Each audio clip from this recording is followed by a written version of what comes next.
थोड़ा बहुत चल जाता है जुमलेबाजी, पर एक लिमिट के बाहर नहीं। अब जैसे विकसित Bharat, fifth economy, third economy ये होगी, सही में एक लेवल पे अगर आप देखो तो भिखमंगा भारत आपने बनाया है। वो कैसे? India is more than self sufficient in food production, more than, export करने के लिए भी है। सरकार बल्कि डिप्रेस करवाती है फार्म इनकम्स को, अगर मार्केट फ्रेंडली पॉलिसी हो तो ये हालत ना हो। लेकिन आप आज कितने परसेंट को, 80% लोगों को गांव में, 75% of rural population, 50% of urban population को आप मुफ्त का खाना दे रहे हो, ग्रेन्स दे रहे हो, राशन दे रहे हो। ये तो भिखमंगा भारत है। किसानों को दे रहे हैं आप राशन, तो किसान खेत में क्यों उगाएगा? इसीलिए खेती छोड़ के लोग रिक्शा चलाने आ रहे हैं, पान बीड़ी की दुकान लगाने आ रहे हैं, फ्रूट सब्जी की ठेला लगा लेंगे, खेती काहे को करें? मतलब आपने अर्थव्यवस्था, कृषि व्यवस्था को बुरी तरह से बेमानी कर दिया। जो गेहूं या दाल या चावल उगाने में 20-30 रुपए पर किलो की लागत लगती है, उसको आप 2 रुपए किलो दे रहे हो या मुफ्त दे रहे हो। क्या, कैसे आपकी किसानी चल सकती है? और कृषि प्रधान देश था, कृषि के आधार पे हमारा पूरा समाज फला फैला था। आज आपने कृषि को इतना नीचा दर्जा दे दिया है कि जैसा मैंने कहा, रिक्शा चला लेंगे पर काय को खेती करें। बस कंडक्टर बन जाएगा 6 एकड़ जमीन का मालिक, पर खेती काहे को करें, ये आपने माहौल बना दिया है। और सारी पॉलिटिक्स जो है लाभार्थियों के लिए, सब्सिडीज, लाभार्थी, शादी के लिए दे रहे हैं आप पैसे, मुसलमान बेटियों को तो विशेषकर। ये किस लिए? आपका सरकार का जिम्मा है लोगों के घर की बेटियों को। मतलब एक चीज रह गई है कि इन्होंने फ्री सेक्स पार्लर नहीं खोले।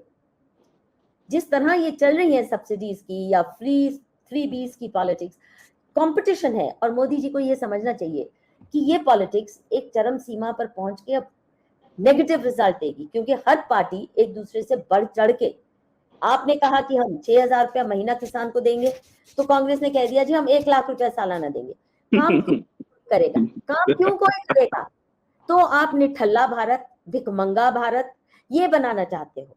और दूसरी तरफ जीएसटी और जो आपकी इकोनॉमिक पॉलिसी है, ईज ऑफ डूइंग बिजनेस आपने बढ़ाया नहीं। आप बताइए कितने लोग हैं जो चाइना में शिफ्ट किए थे या सिंगापुर या दुबई अपने बिजनेस शिफ्ट किए, वो वापस आ रहे हैं? नहीं आने को तैयार। बल्कि जिस तेजी से जो मिडिल क्लास भी बाहर जाना चाहती है, वो कम होना चाहिए था अगर आपकी पॉलिसीज देश को अग्रसर बना रही होती। और जो लाइसेंस रेड राज खत्म किया था बड़ी मुश्किल से नरसिम्हा राव के शासन में, फिर वाजपेयी जी ने, आप अब ईडी के माध्यम से, जीएसटी के माध्यम से सीधा जेल, रेड और जेल, इन दोनों के बीच में कोई आपने छोड़ा ही नहीं। जीएसटी पे नहीं किया, जेल हर महीने, हर 2 महीने, मतलब 2 दिन हम लोगों से लेट हो जाता है, छोटी सी कंपनी है तो 50 रुपए फाइन लगना शुरू हो जाता है। मतलब फाइन से इतना पैसा ये कलेक्ट कर रहे हैं, खून पी लिया है पूरा। हर महीने अभी होम लोन में 3,500 से 5,000 रुपया हर महीने बढ़ गया होम लोन में। स्थिति बहुत खराब है मिडिल क्लास की तो, और जीएसटी का अलग मार है पूरा। जो इंडस्ट्रियल बी क्लास है वो हिंदुस्तान में नहीं खुश है सेटअप करके इंडस्ट्री, बाहर जा रहे हैं लोग। 23,000 इंडस्ट्रियलिस्ट मोदी गवर्नमेंट के अंदर देश छोड़कर विदेश जा चुके, विदेश की नागरिकता ले चुके, छोड़ दिया यहाँ से 23,000 इंडस्ट्रियलिस्ट, और 16 लाख, जिसमें से 12 लाख मोदी जी के काल में 12 लाख नागरिकों ने पासपोर्ट सरेंडर किया, अपनी नागरिकता छोड़ दी है। और 21 से 23,000 इंडस्ट्रियलिस्टों ने यहाँ छोड़ के बाहर विदेश में अपना बिजनेस ले गए हैं। यही स्थिति है। मेरे सर्कल में भी कोई विरला परिवार होगा जिसके बच्चे अच्छे पढ़ लिख के भारत में रहना चाहते हैं, सब बाहर। मेरे सारे सर्कल में कोई विरला परिवार होगा। जब आपके आईएएस ऑफिसर्स के बच्चे, आपके जजेस के बच्चे, आपके टॉप नॉच इंडस्ट्रियलिस्ट के बच्चे इस देश में रह के खुश नहीं, तो आप विश्व गुरु कैसे बनने वाले हैं?